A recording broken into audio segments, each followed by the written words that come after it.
Welcome to Dubai, a city where futuristic skyscrapers meet traditional souks. There are endless possibilities here and so much to see and do. On today's short visit, we're going to explore Dubai Creek, aboard a traditional wooden boat called an abra. It's a unique glimpse into a vibrant and fast-paced city. Hi, everybody, today I'm going to go out and get to the place where we're going to get on the boat and go across the harbor. I'm gonna show you, it's gonna be really cool. It's not a walking town by any means. It's very convenient. We didn't have to wait very long, simple and easy, and you don't have to queue for cabs. There's construction going on in this area right now. They're building a new cruise port terminal here. So it's gonna take a little while to get out of there because of the construction. I'm sure it'll be improved in a year's time. I've been to Dubai many times. As a matter of fact, I've spent the whole winter here. And I've done pretty much everything. Well, actually, I've done just about everything there is to do. When I got off the cruise ship, I thought, what can I do for a few hours? And the most vivid memories were walking here on the waterfront and taking a boat ride across Dubai Creek and having lunch right here on the waterfront. Those are our most vivid memories. And then you can go there and go to the souks and do some shopping. There's great prices. These are the boats that we can take on the Dubai Creek. It's a lot of fun. And you go there, to the souks. All the people, all the locals go there. I think they use it to socialize. You can go up the Dubai Creek. And like I said, a lot of people use it for commuting. You see those guys over there on the boat, they use it to go to the other side if they're working on the other side. But there's all kinds of restaurants and stores. And when we get to the other side, we'll go to the bazaar and do some amazing shopping. But I remember doing this 2 years ago, and it was one of my favorite things to do. We're sailing north along the banks of the Daira Creek. There's this boat, these two in front of us, well, there's several. They're doing an evening dinner cruise, there's entertainment, food. They can go up Dubai Creek. There's quite a lot of them. Look at them all lined up. There's a lot of dhow freighters here, Dubai's historic role as a trading post. Dubai's historic role as a trading center is still alive. Some of the traditional wooden ships look like this. Buzzing with activity. Watching the dynamic operations where goods are loaded and unloaded, it feels like stepping back in time. It's fascinating to walk along this whole area, the waterfront. It's deceptive because it's so big. It seems so close, but it's an hour away. Yeah, like the frame and the Burj Khalifa, which I'm sure is over an hour away. These guys live on boats, and then they come here and unload all their merchandise. I just love the old style of these boats. Wow, it's loaded to the top, too. Look at that. It's fun to look at these old boats, like different styles of boats, don't you think? Yeah, actually, most of them go to Iran. You have sanctions against Iran, and the goods, they go through Dubai and then they're sent to and from Iran on these boats. There's actually a lot of neat goods in Iran. No, it goes both ways. Yes, it goes both ways, yes. But, you know, the boats go to Iran and come back. To our left is a new neighborhood. Look at all those high-rises and the docks up ahead. The docks are used, I don't know, probably for boat cabs and other boats that come in here. Yeah, the Hilton. I think it's this one. They're building a new waterfront here. Yeah, a whole new marina. With a private captain. Nice. It's relaxing to sit here and look out over the city. Now we're sailing back to Dubai on the Dubai waterfront, and we're passing Al Seef. It's a project that aims to combine the old and the new, reflecting the city's relentless desire despite the charming architecture and the nostalgic vibe which echoes of the past. Dubai Al Seef struggles to attract the general public. Many storefronts still remain unoccupied. This is a silent testament to the fierce competition among countless developments. Each of them is striving to attract public attention for doing business. This is certainly a contrast to the landscape of Dubai's urban development evolution. This dock is dangling. It's great. Well, it used to be a museum heritage of sorts. Look at Starbucks. There's a Starbucks here. Oh, it's open. People are there. I don't know how these little stores survive. There's only one here and there. There's a few others in the neighborhood. But still. Back on that street. People from all over the world go to Abraham's. It's a diverse workforce. Many of them came here to build a better future, and their stories are touching and inspiring. They're boat cabs. You can see our ship. It's not that far, but it's about 20 minutes away. Yeah, you have to go all the way. Wow. This is a good place to stay at least for a few hours. So you have fresh juices. Yeah, from sugar cane. We walk outside the bazaars where there's more local stores. It's much nicer because they don't come out, they don't harass you, they don't try to get you into their stores, and it gets very aggressive, and we don't like that. It's very annoying, yeah, and you don't even get a chance to even look. They just drag you in, and you feel obliged. But yeah, just go outside the bazaars and shop outside, in the suburbs, and you'll have a much better experience. You can also get much better prices. This is where all the local stores are located. And I bought some really cute sandals for $10. They're made in Abu Dhabi, $10. They're so cute. Anyway, I bought 2 pairs. Do they look like Birkenstocks? Yeah, like cork. They'll be good. Anyway, if you need spices, this is the way to get, buy spices. Lovely spices. I've bought all kinds. And for a fraction of what you'd pay in the States for a tiny little container. Goodbye, Dubai. Goodbye, Dubai. And we'll be at sea for 4 days. Don't forget to subscribe to the Travel Vision channel, and see you soon.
Miami is called the Magic City, as it is the most attractive and touristy area in America, especially in the state of Florida. Miami is located on the Atlantic Ocean coastline in southeast Florida and is one of the most densely populated cities in the U.S. The city of Miami is the cultural, economic and financial center of South Florida. Is approximately 147 square kilometers in area and is located between the Everglades on the west and Scenic Bay to the east. The sixth most populous major city the city contains the third tallest skyscraper in the country and includes more than 300 other skyscrapers and is considered a leading city in the financial and commercial sectors, as well as in culture, media, entertainment and the arts. It has been classified as an international city and the cleanest U.S. city. Miami's tourist attractions range between beaches, markets, and parks, and it is considered one of America's most prominent tourist cities. 15 Dolphin, a shopping center for tourists. In Miami you can experience the true atmosphere of shopping and fun when they visit Dolphin Mall with the accessibility of various stores and fun activities. Going to this mall is quite unique as visitors can shop at clothing stores and other stores to relax and have a good time. You can go to PF Restaurant, Chang's or Starbucks. 14 Tropical Park. Miami's Tropical Park has managed to an important place among the most famous parks in Miami due to its unique nature, the diverse entertainment it offers and many other benefits will attract you to visit it and enjoy it all. And in fact, perhaps the first exciting opportunity you'll have when you visit to this park is to wander among spacious green spaces, to sit on the benches provided for that purpose, and contemplate the beautiful scenery around shade trees and bodies of water. 13 Miami. In most cases, a visit to the Miami Zoo is the best and most rewarding way to learn about an important part of this world, which is a world of animals full of secrets. This park, which is considered one of the most famous parks in Miami, offers its visitors the opportunity to see a wide variety of animals, because the number of animals living in the park is about 3,000 animals, and the number of animal species reaches 500 species and varieties. These animals include wild animals and a number of predatory animals, as well as various species of birds. 12 Hollivars. The park is the thing that brings the greatest joy and mental comfort. Must be a visit the lush Holliver Garden and breathing in its clean air. It is considered one of the best among several tourist areas in Miami as it offers its guests various opportunities, whether it is to stroll around the neighborhood and exploring the magic of the garden or sitting and contemplating the park. What makes the park unique is the fact that it has green spaces covering most of its territory and shady trees, and the park also offers breathtaking views of Can Bay. 11 The aquarium is one of the most beautiful wooded areas in Miami, and it is said to be the longest aquarium in the United States. It includes various species of fish such as sharks, sea dogs, turtles, and as well as dolphins, where you have the opportunity to swim with them and meet them, get to know them better. 10 Hollywood Beach Corns, with a beautiful view of the North Atlantic Ocean coastline. Promenade. Hollywood Beach has become the best among several tourist areas in Miami. A visit to this promenade is an irresistible stroll along the promenade, interspersed with many activities, including strolling by the sea and among the stores, or a pleasant stay in one of the restaurants. Or cafes along Cornwall, of course. It is impossible to resist walking up to Cornish Beach and enjoy some of the beach activities such as swimming and the other 9 Fort Lauderdale. We can consider Fort Lauderdale. Fort Lauderdale Beach can be considered as an example of beaches that are with charming sea views and a wonderful beach atmosphere, as well as beaches which are unique for their bright clean. The beach is classified as Miami's most beautiful beach and one of the most attractive places for visitors. Provides endless opportunities for recreation and entertainment, as well as many other enjoyable experiences that beach visitors enjoy, including engaging in fun water sports and games such as swimming and surfing, as well as enjoying various types of food and drink at the restaurants and cafes that along the beach. 8 Denmark Beach. Miami. Among the many beaches, Dania Beach has managed to dazzle its visitors with exciting entertainment, stunning views, and an atmosphere of relaxation and comfort that is enjoyed by all who visit. And that's just one of the reasons why Sandy Beach has become Miami's best beach. In addition to the other features that characterize the beach, such as the clear sparkling water, all visitors to this beach are in for a special date with the unprecedented pleasure that they will experience while engaging in some characteristic water sports and games, such as swimming, as well as the various food and drinks offered by restaurant located along the beach. 7 South Point. South Point Beach is among the best tourist spots in Miami that we invite you to visit this sandy place. Beach with clear sparkling waters that caters to everyone's tastes thanks to the entertaining activities it provides, and moments full of comfort and tranquility that it provides to visitors, in addition to lying in front of the sea water and enjoying all its beautiful views. Visitors to this beach enjoy to engage in some water sports and games such as swimming, visiting the beach. The beach also offers various food and different food and drink options, as there are many characteristic restaurants and cafes located along the beach, which will increase your enjoyment of the beach thanks to the incomparable atmosphere it creates. 6 Los Olas. We can consider Los Olas Beach as an example of beaches that offer stunning views of the sea and a beautiful beach, as well as beaches that are unique for their sparkling, clear waters, which is why this sandy beach is considered the best among several tourist areas in Miami and one of the most exciting places for visitors.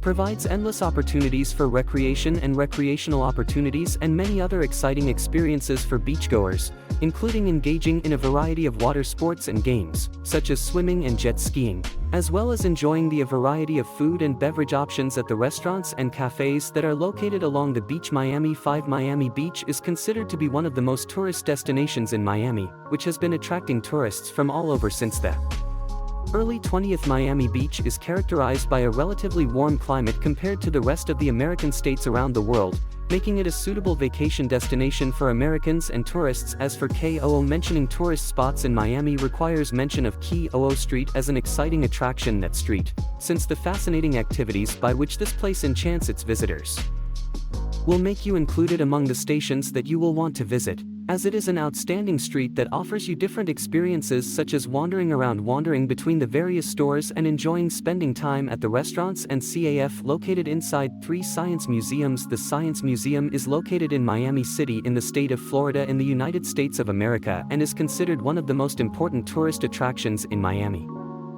Includes a number of different activities such as the planetarium, which overlooks the Al Marjan Castle, is one of the most important tourist spots in Miami by the private sector and contains many of large stones, some of which weigh tons, and are characterized by their shape that resembles coral, which attracts many tourists to visit. This is one Visaya Museum. The Visaya Museum works to showcase the greatness of the history that the country has experienced, as it is included in the list of tourist places in Miami that are mainly focused on giving visitors an overview of the history through exhibits and valuable archaeological artifacts found.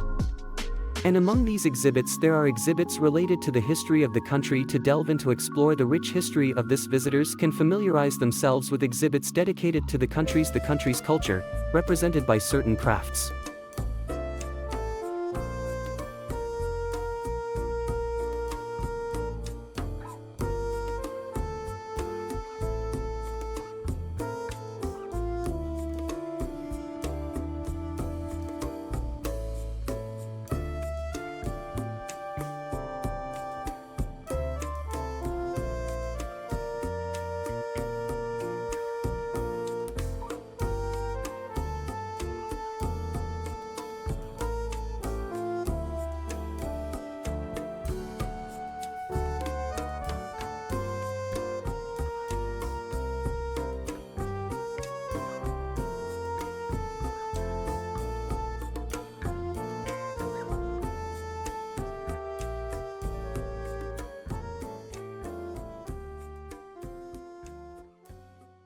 I just got back from a road trip in Namibia, and I want to share my favorite places and experiences with you. My name is Sam, and here we go. So, from exploring the Kal dunes in Sandwich Harbor to seeing a herd of desert elephants, Namibia is sure to make you feel alive. My wife and I spent 15 days exploring the wonders of Namibia. Adventure. The first place we went to was Sausesvlei and Deadvlei. Sausesvlei is located in the Namib National Park. Namib National Park, about a 5-hour drive from the Windhoek. Sausesvlei is home to towering sand dunes on which eagle antelope freely roam, and the famous clay pans are the most iconic. The most iconic place in Sausesvlei and Namibia as a whole, in general, is the Dead Village, is about an hour's drive from the park's main gate, the main gate of the park. The scenery along the way is absolutely spectacular with massive sand dunes on either side, paved inside the park until you get to the social sleeper parking area, and here, this is where you can decide whether to drive on the sand road or take the shuttle. We decided to take the shuttle, because I didn't want to take any chances. I've seen some trucks that couldn't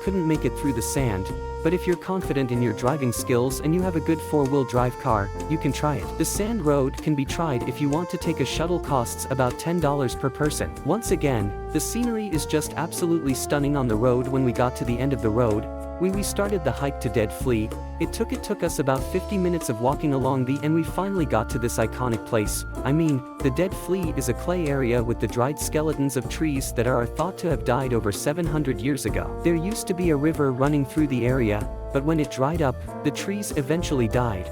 And because the area is so dry, the trees didn't decompose and stayed frozen in time. We got a late start to the day and we got here around 1 o'clock in the afternoon. So it was just scorchingly hot. But the good thing is there's no one around. It's so surreal to walk amongst these ancient trees. And now over a dead Big Daddy sand dune. The Big Daddy sand dune is the tallest. The dune in the Suez block area is 325 meters high. 325 meters high. I wanted to climb to the top, but it was too hot at noon. So we went back the next morning when it was much cooler, and started the trek. We started by walking along the crest of the dune next to Dead Point V, and we managed to we got a view of the clay pan as we got closer to Big Daddy.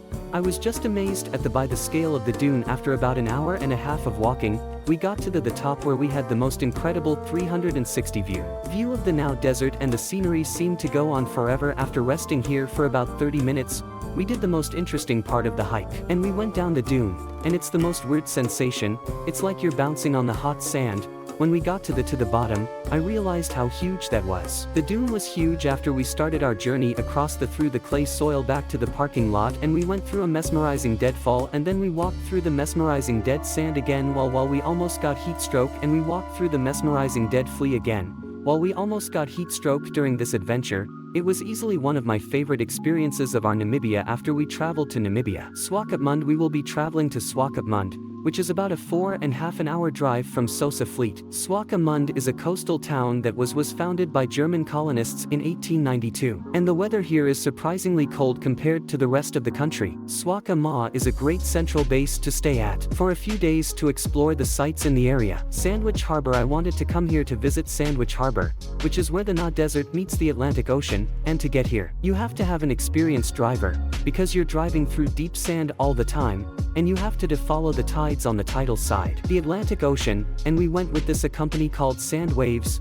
and we traveled from the town of Wallis Bay, and we drove down a narrow strip of beach between the dune and the ocean, and we stopped and we went up to the top of one dune, and we were able to get incredible views of the surrounding area. After we got back in the car and drove around the top, it was a little scary at first, but we quickly got used to it, and it was like a rush drone driving across the sandy. Our last visit was to a phenomenal observation deck. The observation deck, which had an iconic view, after enjoying the dunes, we began to head back to Wallis Bay. A fog was coming in, which gave the landscape, the scenery, a completely different atmosphere, as if they had destroyed a scene from Mad Max. Or now another place where you can Cape Cross Seal Sanctuary. Cape Cross is located about an hour and a half from Swakopmund and is home to one of the largest seal population in the world. It's home to tens of thousands of seals. I will say it was one of the worst smelly places I've ever been. When I got out of the car, I was hit with one of the most disgusting smells I've ever experienced in my life. I mean, it was so strong,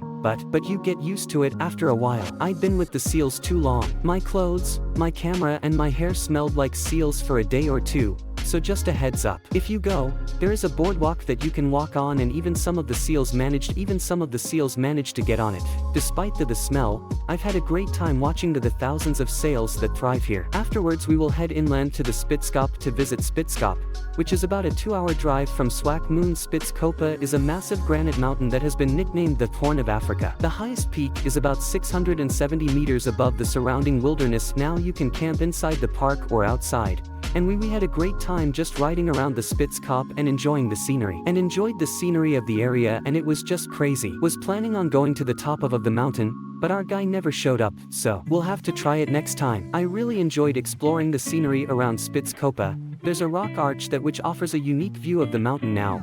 After we head to the Quiver Tree Forest and Fish River Canyon, southern Namibia, to visit the Quiver Tree Forest of trees, which is about a 5-hour drive from Windhoek, and there are over 200 of these uniquely shaped quiver trees in this rocky landscape. The area also looks incredible at night, especially if you like astrophotography, that is, the Milky Way. The path behind the quiver trees looks so freaking awesome. Now another famous spot in southern Namibia is Fish River Canyon. It's about a 2.5-hour drive from the Quiver Tree Forest, and it's known for being the largest canyon in Africa and the second largest in the world after the Grand Canyon. The place is pretty desolate, but the scale is just insane. After we go to the Etosha National Park, we'll head to northern Namibia to visit the Etosha National Park. Is located about 4 hours drive from Windhoek. Etosha is one of the largest national parks in Africa. If you look at Etosha from space, you can see a massive salt basin that takes up almost a quarter of the park, and it's home to some of Namibia's finest wildlife, such as giraffes, zebras, and elephants. What's great about Etosha is that you can go on a self-drive safari in your own vehicle. You'll be traveling along dirt roads in search of wildlife. Another great thing about Etosha are the waterholes,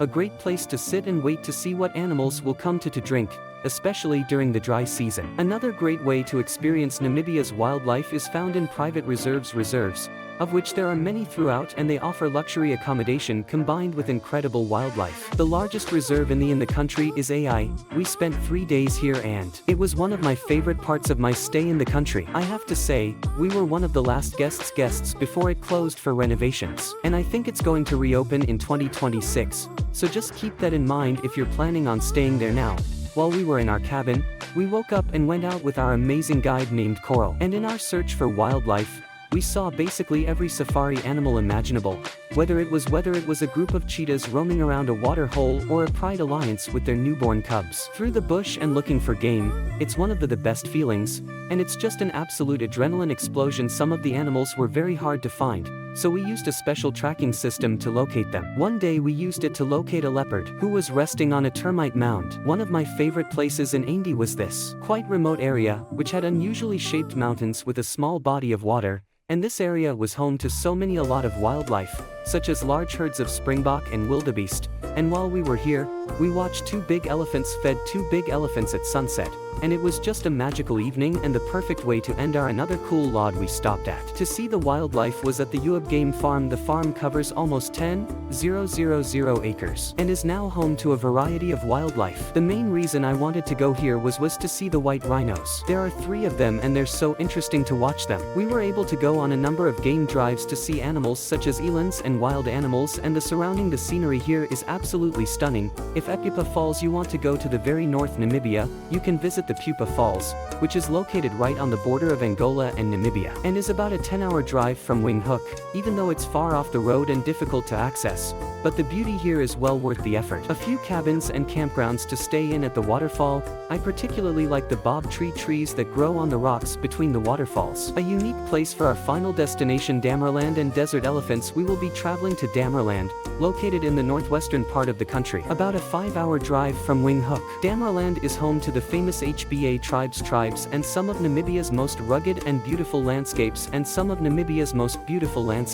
I wanted to come to Deerland to see the legendary desert elephants. There are only a few hundred desert elephants in Namibia, and they've adapted to live in the harsh desert environment. Went on an elephant trek with Tyle Fontaine, and our guide Charles took us deep into the desert in search of a herd of elephants, and after about an hour, we found a herd of 14 elephants. They were resting in the shade trees, and we spent several hours just watching them. The area was so hot and deserted, but it had this amazing natural beauty, and the elephants added to the magic because the terrain was so difficult to live in. Basically all the animals apart from the elephants and the giraffes had gone for lack of food, but somehow the elephants managed to thrive here. It was so funny to watch the elephants interacting with each other, and there was a newborn baby elephant, and it was really interesting to watch the other elephants, how the other elephants cared for it. Charles explained to us that there is a female elephant who is in charge of the herd, and the only males were young, and as soon as they were old enough, they were pushed out of the herd, which I found very interesting because towards the end of the day the elephants started to migrate to the waterhole, and then they decided to take a walk on this deserted sandy flat just before sunset, and that created one of the most spectacular mountain scenes on the it's one of my favorite wilderness experiences. I still can't believe that Charles is saying that he hasn't seen them here in over 2 years. In fact, seeing the wilderness elephants was my favorite experience in Namibia. If you want to see desert elephants, I can't recommend Charles and his guide company well enough. That's about it. Outro for my top 10 attractions in Namibia. Lots to see in Namibia, so I plan to return. I plan to come back for part 2. Let me know where your favorite place in the comments below.